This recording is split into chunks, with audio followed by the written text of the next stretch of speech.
Hello everyone and welcome to another 30 Days, 30 Tips second series at RTO Doctor, and welcome to you from wherever you're watching, whether it's Facebook, whether it's YouTube, whether it's LinkedIn, Twitter, wherever you're watching us from.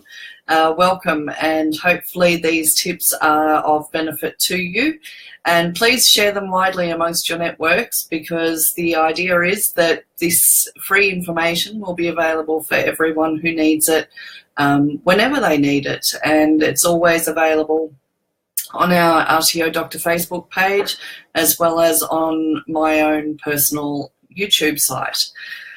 Tonight, very briefly, I just wanted to talk to you about prerequisites and entry requirements. This is something that comes up quite often amongst not just RTO Doctor clients. I see it often on LinkedIn in discussions and in audits, and people call up constantly, people send contact us request forms.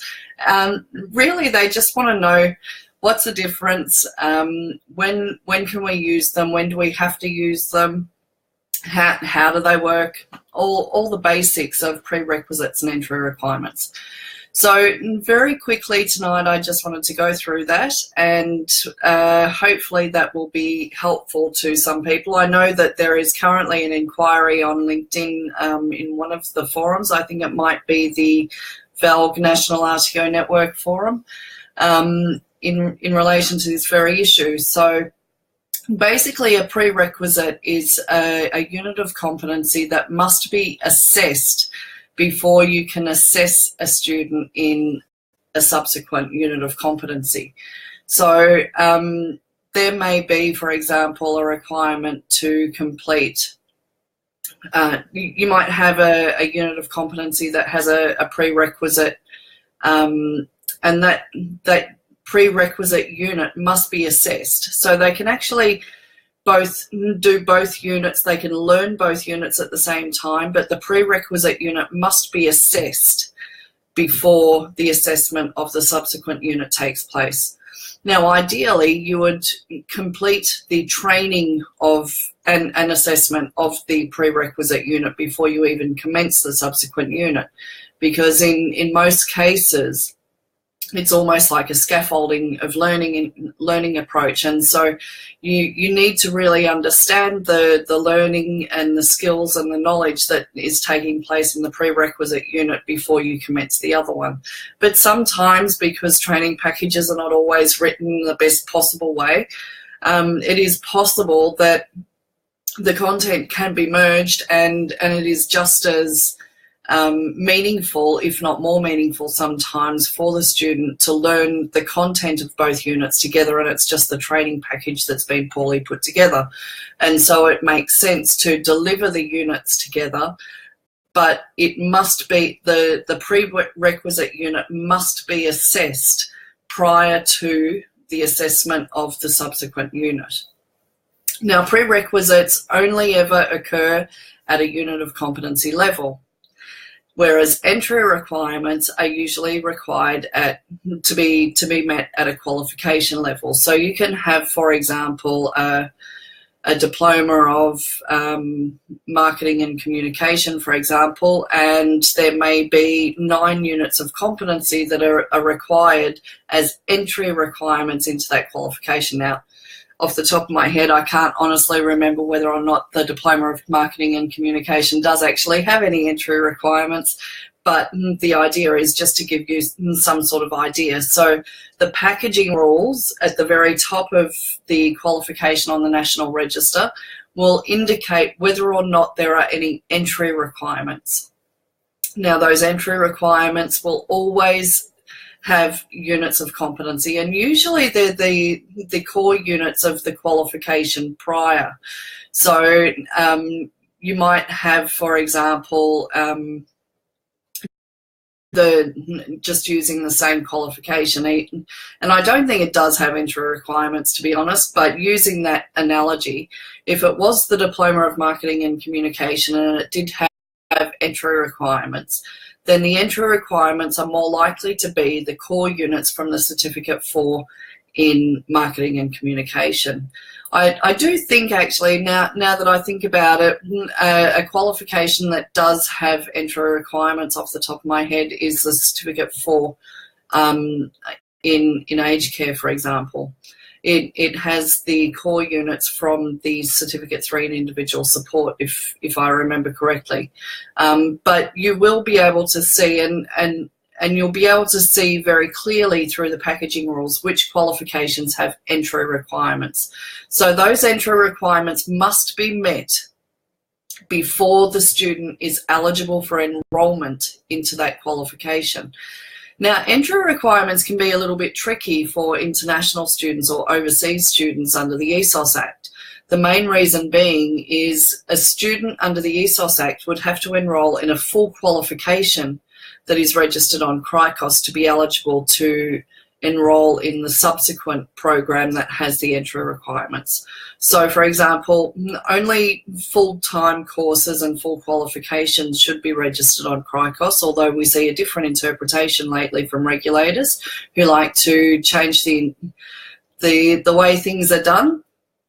But the CRICOS register only contains qualifications. It does not contain single units of competency, as much as the regulators trying to make the definition of course appear as though all courses, including short courses and single unit courses, should be registered on CRICOS. A provider cannot register on CRICOS for single unit courses.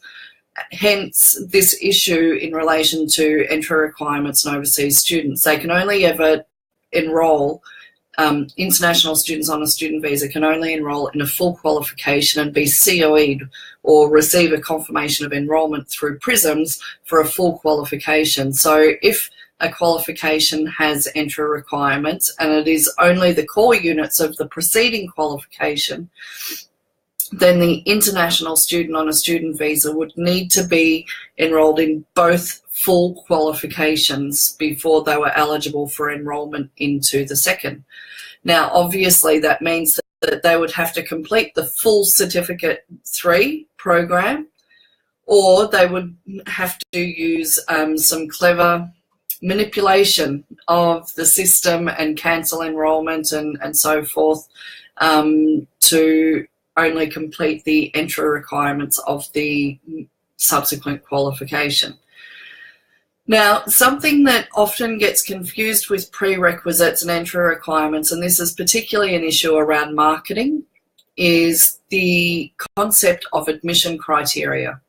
So an RTO, for example, will often specify its own admission criteria, but admission criteria are absolutely not prerequisites for units of competency, nor are they entry requirements for a qualification, because those are specified by the training package or the accredited course. Admission criteria are the criteria specified by the RTO or university, whoever it is, the provider. The provider will specify certain information. So, for example, the provider might say that we do not accept anyone under the age of 18 years. They might say that you have to have an English language competency of equivalent to IELTS 6.0. These are all admission criteria that a provider has. They are not prerequisites, they are not entry requirements. Although in relation to some qualifications, there are some language requirements and LLN requirements. In particular, I'm thinking about nursing, the Diploma of Enrolled Nursing. That qualification does actually specify that you must have certain language competencies. So there you have it, a very brief overview of what is the difference between a prerequisite and an entry requirement, as well as admission criteria for a provider. And just to be completely clear, the prerequisite can be delivered concurrently with a subsequent unit, but it must be assessed prior to the assessment of the next one commencing.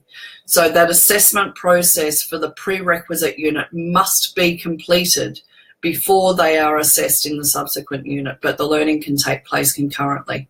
Or one after the other, but after or before the previous unit has been assessed. In terms of entry requirements, they must be met prior to enrolment. So a student must have been deemed competent in each of those entry requirements prior to their enrolment being accepted into a further course. For overseas students, one way around that might be that they're given a conditional offer of enrolment, and that conditional offer would be based on satisfactory completion of the core units of the previous qualification. That would be one way of getting around it. And of course, the admission criteria are those that are specified by the provider, but are not necessarily specified in the training package or accredited course. So hopefully tonight's 30 Days, 30 Tips has been very helpful for you. Please share it amongst your networks. The idea is, once again, to provide professional development opportunities for providers at no cost.